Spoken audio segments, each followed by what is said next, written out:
पार्वते नमः। ओम उमा महास्वराय नमः। आप सभी को हरतालिका तीज की हार्दिक शुभकामनाएं। आज के इस वीडियो में आप जानने वाले हैं कि हरतालिका तीज की पूजा विधि के बारे में, किस प्रकार से इस दिन पूजा की जाती है, कितनी बार पूजा की जाती है और पूजा का विधान क्या है, कौन सी बातें आपको इस दिन जरूर से ध्यान में रखनी चाहिए। अगर किसी महिलाओं को इस दिन पीरियड्स हो जाते हैं तो पीरियड्स में भी आप पूजा कैसे कर सकते हैं और इस व्रत का पालन कब किया जाता है, यह सारी बातें आज के इस वीडियो में हम आपको बताने जा रहे हैं। हरतालिका तीज का व्रत हर साल भाद्रपद माह के शुक्ल पक्ष की तृतीया तिथि को मनाया जाता है। मान्यता है कि इसी दिन देवी पार्वती ने भगवान शिव को कठिन तपस्या के बाद पति रूप में प्राप्त किया था। सभी सुहागिन महिलाओं के बीच में यह व्रत बहुत ही खास होता है, क्योंकि इस व्रत को एक तो बहुत ही कठिन नियमों के साथ करना होता है। यह व्रत निर्जला रखा जाता है। जिस तरह से छठ की पूजा होती है नहाए खाए के साथ ही, उसी तरह से यह व्रत भी प्रारंभ होता है।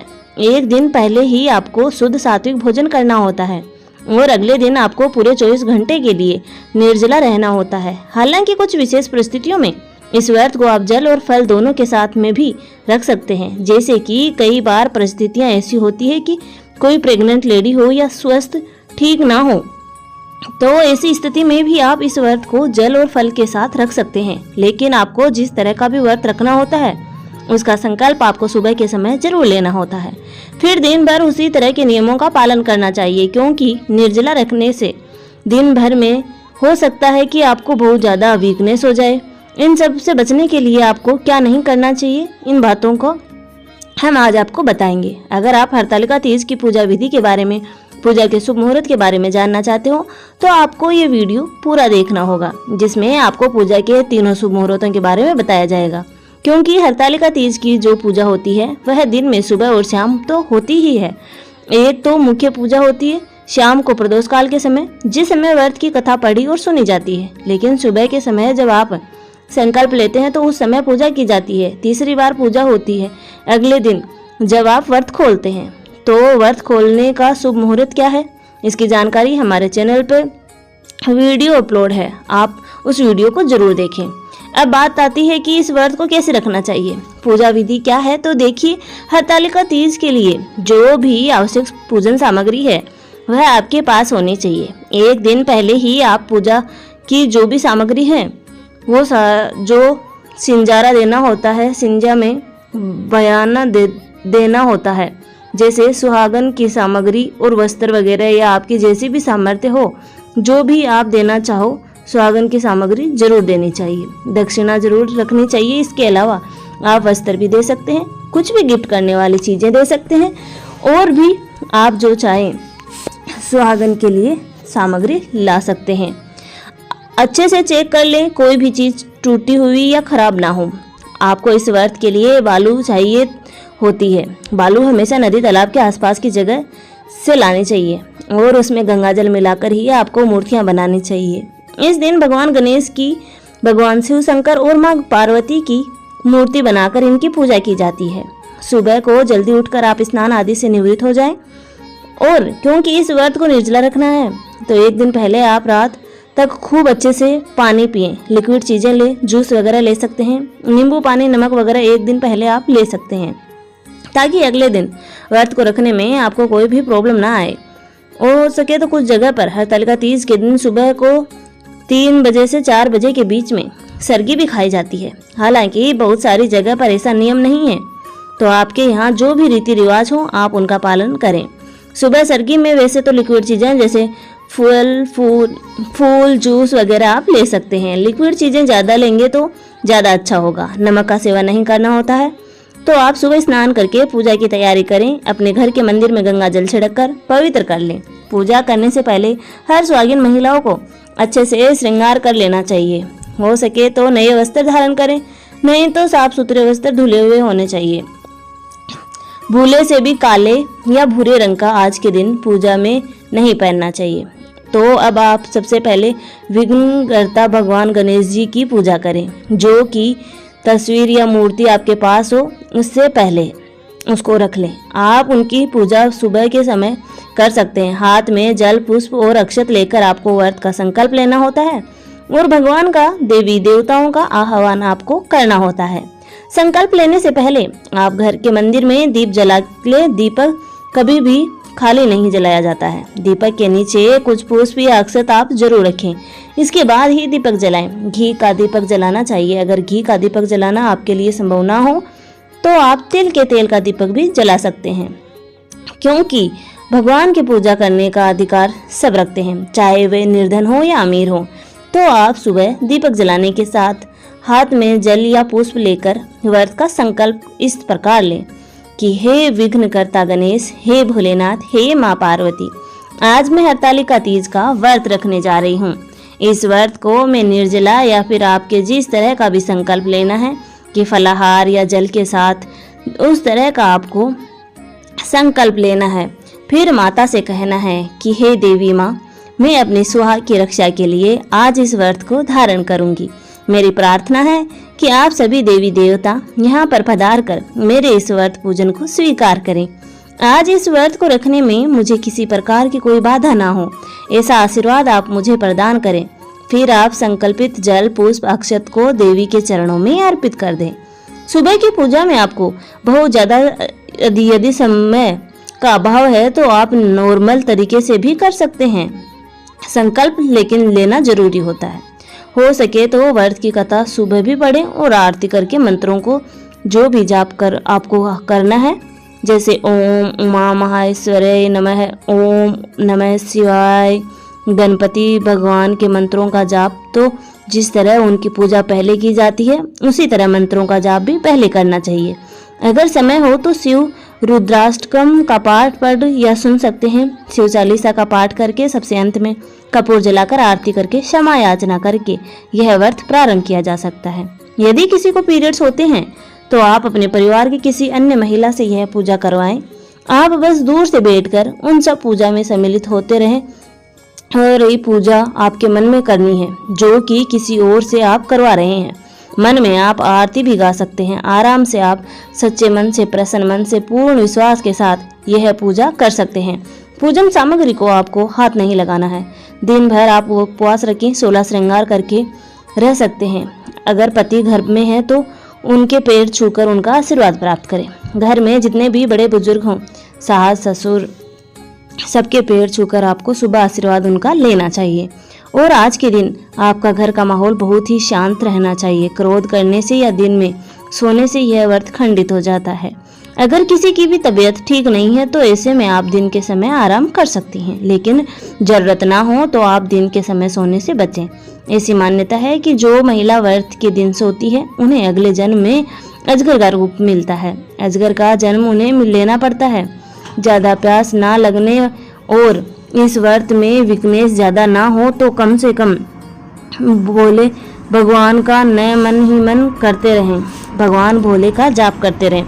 आप बहुत ज़्यादा काम करने से इस दिन बचें, क्योंकि ज़्यादा भागदौड़ करने से भी हो सकता है आपको थकान हो जाए, वीकनेस हो जाए इस दिन। क्योंकि मिट्टी की मूर्तियों की पूजा की जाती है, बालू से मूर्तियाँ बनाई जाती है, तो दिन में जो भी शुभ मुहूर्त आपको हो वो दूसरी वीडियो में बता दिए गए हैं। उस शुभ मुहूर्त में आप जो मूर्तियां हैं वो बनाकर रख लें। यदि मूर्तियां बनाना संभव ना हो तो आसपास मिट्टी बालू आपको ना मिल पाए तो ऐसी स्थिति में आप जो मूर्ति तस्वीर आपके पास है या पहले से मूर्तियां हैं आप उनकी भी पूजा कर सकते हैं। जब आपको ध्यान करना है, यदि आपने मिट्टी की मूर्तियां बनाई हैं तो उन्हें अच्छे से बना ले ताकि शाम की पूजा करने में आपको कोई बाधा ना आए। दिन भर उपवास रखें। शाम को प्रदोष काल से पहले एक बार फिर से स्नान आदि से निवृत्त होकर साफ स्वच्छ रंगीन वस्त्र धारण करें। लाल रंग या पीले रंग का या हरे रंग का प्रयोग करना बहुत शुभ होता है। जो आपने मूर्तियां बनाई हैं उन्हें आप एक पात्र में रख लें। मिट्टी की मूर्ति बनाते समय आप देवी पार्वती के लिए सिंदूर भी जरूर लगाएं, जिसमें आपको उनके लिए श्रृंगार की सामग्री और खासकर सिंदूर रखना होता है। आपको ध्यान रखना है कि जो आप शाम की पूजा करेंगे वह प्रदोष काल में ही करनी है। प्रदोष काल से पहले आपको जो भी सामग्री जरूरत पड़ती है, जैसे कि भोग में लगने के लिए जो पकवान आपने बनाए होते हैं वह पहले से ही आप बनाकर रख लें। भोग हमेशा स्नान करने के बाद ही बनाना चाहिए। कई जगह पर आज के दिन गुजिया मालपुए का भोग लगाया जाता है। तो कुछ जगह पर चूरमे का भोग लगाया जाता है, कुछ जगह पर आज के दिन पका भोजन बनता है जैसे कि खीर, पूरी, पकवान आदि। तो जैसी जिसकी यहाँ परंपरा हो उसके अनुसार आप भोग लगाएं। साथ में आप फल मिठाई भी ले रख सकते हैं।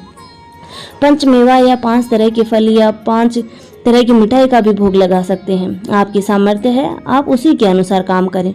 शाम के समय एक बार फिर से देवी देवताओं को स्नान कराया जाता है।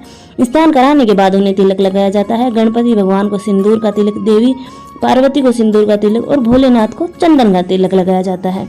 भोलेनाथ को सफेद फूलों की माला, गणपति भगवान को और देवी पार्वती को लाल फूल अर्पित किए जाते हैं। आज की पूजा में आपको चौकी जरूर लगानी चाहिए। एक साफ चौकी पर साफ पीला या लाल वस्त्र बिछाकर उसके ऊपर की मूर्तियों को स्थापित करके आपको पूजा करनी चाहिए। अगर हो सके तो कलश की स्थापना भी आप कर सकते हैं। यदि ऐसा संभव ना हो तो बिना कलश की स्थापना के भी आप पूजा कर सकते हैं। जिन लोगों के पास मिट्टी की मूर्तियां नहीं हो या ना बनाए पाए हों तो ऐसी अवस्था में तस्वीर की पूजा भी रख सकते हैं। शाम को आपको तस्वीरों को भी स्नान कराना होता है। किस प्रकार की आप एक तांबे के लोटे में आप जल भर लें, शुद्ध गंगा जल उसमें रख सकते हैं। उसमें आप फूल डालकर सामने एक बर्तन रखकर मन में यह भाव रखते हुए कि आप सबसे पहले विघ्नहर्ता भगवान गणेश जी को, फिर भोलेनाथ को और माँ पार्वती जी को स्नान करा रहे हैं। उन पर छींटा देते हुए आप उस पात्र में जल डालते रहिए। इस प्रकार से आप मूर्तियों का स्नान करा दें। अगर आपने मिट्टी की मूर्तियों का स्नान कराना है तो आप उन पर भी इसी तरह से स्नान कराएं। और फिर जो यह पात्र में रखा हुआ जल है, इसे आप अपने घर में या आसपास में जो भी गमले आपके घर में हो, आप उनमें विसर्जित कर सकते हैं। लेकिन यह जल आपको तुलसी जी के पौधे में नहीं डालना चाहिए। अब प्रार्थना करनी चाहिए कि हे गणपति महाराज, हे भोलेनाथ, हे देवी माँ, आज मैंने हरतालिका तीज का व्रत रखा है। अब आप कृपया यहाँ पर पधार कर मेरी यह पूजा, मेरा यह उपवास स्वीकार कीजिए। इसके बाद आपको अग्नि देवता का आह्वान करके दीपक जलाना चाहिए। अगर आपने कलश की स्थापना की है तो कलश में स्थापित सभी नवग्रहों को आपको ध्यान करके उनका पूजन करना चाहिए। मूर्तियों को आप तिलक लगाएं, उनका श्रृंगार करें, उन्हें वस्त्र अर्पित करें। आज आपको भगवान शिव को जन्य अर्पित करना चाहिए, भगवान गणेश को जन्य अर्पित करना चाहिए और माँ पार्वती को श्रृंगार की सामग्री अर्पित करनी चाहिए। श्रृंगार की जो भी आवश्यक सामग्री है वह देवी माँ को छुआ कर आप उन्हें एक तरफ रख दीजिए और बाद में इसका दान आपको कर देना होता है। दान आप आसपास मंदिर में जो भी पुजारिन होती है उन्हें दे सकते हैं, या आप यदि सुहागिन हैं तो इस सामग्री को आप खुद भी बाद में इस्तेमाल कर सकते हैं। मंत्रों का जाप करते हुए जैसे कि ओम उमा महेश्वराय नमः, ओम नमः शिवाय, ओम गण गणपते नमः।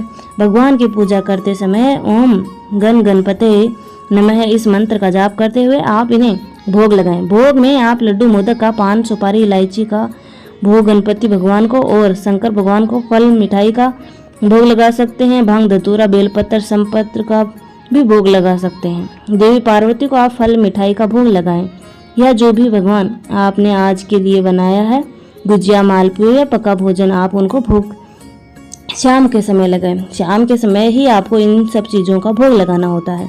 सुबह की पूजा में आप केवल फल या मिठाई का भोग भी लगा सकते हैं। अगर आपके पास शिवलिंग है तो शाम के समय आप शिवलिंग का अभिषेक कर सकते हैं। यदि शिवलिंग ना हो तो शाम की पूजा जब आप अपने घर पर प्रसन्न कर लें, उनके बाद आसपास के मंदिर में जाकर शिवलिंग का अभिषेक भी आपको अवश्य करना चाहिए।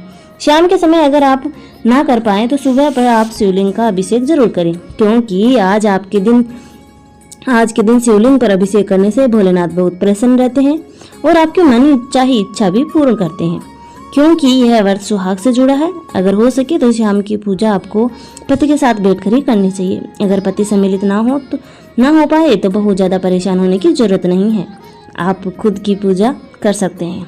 हरतालिका तीज के दिन जो व्रत कथा पढ़ी और सुनी जाती है वो आपको मेरे इस चैनल पर मिल जाएगी। आप चाहे तो खुद भी पढ़कर, सुनकर, मोबाइल में देखकर या सुनकर कथा पढ़ सकते हैं, या फिर आपके घर में यदि कोई छोटी कन्या हो तो उसके मुंह से भी आप यह कथा सुन सकते हैं। कथा कभी भी खाली हाथ नहीं सुनी जाती। कथा करते समय, पूजा करते समय आपका सिर ढका होना चाहिए और कथा सुनते समय आपके हाथ में पुष्प और अक्षत होने चाहिए। कथा समाप्ति के बाद श्रद्धा और विश्वास के साथ इन पुष्पों को अक्षत को देवी माँ के चरणों में अर्पित कर देना चाहिए। आपने माता पार्वती के लिए जो सिंदूर बनाया है उसमें आपको सिंदूर भरना चाहिए।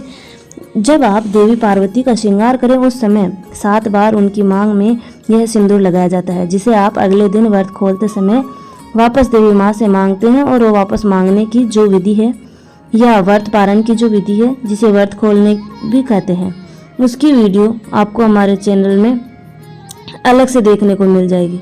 तो शाम के समय अपनी सासू माँ को, अपनी ननद को या किसी भी सुहागिन महिला को जो बयाना दिया जाता है, जिसे सिंजारा भी कहते हैं, वो सारी सामग्री आपको शाम के समय पूजा करते समय रखनी चाहिए। बयाना जिसे कि सिंजारा कहते हैं, उस सिंजारे में आपको जो भी सामग्री श्रृंगार की आवश्यक चीज़ें हैं, जैसे चूड़ी, बिंदी, नेल पॉलिश, सिंदूर और इसके अलावा आप जो भी गहने आदि देना चाहते हो वो भी आप दे सकते हो। चूड़ी बिंदी के साथ पायल बिछिया भी दे सकते हैं आप। इसके अलावा जो भी वस्त्र हैं, कुछ भी आप गिफ्ट करने वाली हैं चीज़ें, वो भी रख सकते हैं। साथ में कुछ फल और मिठाई और दक्षिणा जरूर रखें। कोई भी दान हो, कोई भी सिंजारा हो, बिना दक्षिणा के वो अधूरा ही रहता है। तो आप जिन भी महिलाओं को ये सिंजारा देंगे उनके चरण छूकर उनका आशीर्वाद भी जरूर लें। कई बार आजकल nuclear family, new generation family के होने के कारण लोग पति पत्नी एक साथ ही रहते हैं, साथ में बाकी फैमिली नहीं रहती है। तो ऐसे में यदि आपकी सासू माँ, आपके ननद आपके आसपास नहीं है, आपके साथ नहीं है, तो आप यह सामग्री को उठाकर रख दें। उसके बाद आप किसी भी दिन जब भी आपको लगे कि आप देने की स्थिति में हैं, उस दिन भी आप इसका दान कर सकते हैं। यदि किसी महिला को पीरियड्स होते हैं तो वो इसके बाद में जब भी शुद्ध हो जाए तो उसके बाद यह सिंजारे की सामग्री को दे सकती है। वह अपने परिवार की महिला को दे सकती है, लेकिन ऐसी स्थिति में उस दिन आपको शिव मंदिर में जाकर विधिवत भगवान गणेश जी का, भोलेनाथ का और माँ पार्वती का पूजन करके फल या मिठाई का भोग उन्हें लगाना चाहिए। और उस दिन भी आप व्रत की कथा पढ़िए, सुन सकते हैं। क्योंकि दिन भर आपने निर्जला उपवास रखा है तो शाम होने तक हो सकता है कि आपको बहुत ज़्यादा दिक्कत होने लगे। आप बस भगवान का ध्यान रखते रहें, माता पार्वती से शक्ति मांगे, सामर्थ्य मांगे कि वह आपके इस व्रत को सफल बनाए, आपके व्रत को स्वीकार करें। बहुत ज़्यादा अगर प्यास लगे, आपसे रहा ना जाए तो आप कुल्ला कर सकते हैं, लेकिन कोशिश करें कि यह जल आपके गले से नीचे ना उतरे। जो भी महिला इस व्रत को निर्जल नहीं रख पा रही है तो वह फलाहार करना चाहिए। शाम की पूजा करने के बाद आप पहले शुद्ध सात्विक भोजन भगवान को भोग लगाएं और माँ पार्वती जी को भी लगाएं। उसके बाद आप खुद जल ग्रहण करके और फलाहार करके इस व्रत को खोल सकते हैं। फलाहार में भी आपको कोशिश यही रहनी चाहिए कि नमक का सेवन ना करें। आप केवल फल वगैरह ही ले सकते हैं, जूस ले सकते हैं, जल ले सकते हैं। और उसके बाद आप अगले दिन सुबह व्रत का पारण करने के बाद शुद्ध सात्विक भोजन से अपना व्रत खोल सकते हैं। आज के दिन अपने घर को हो सके तो सुंदर से सजाना चाहिए।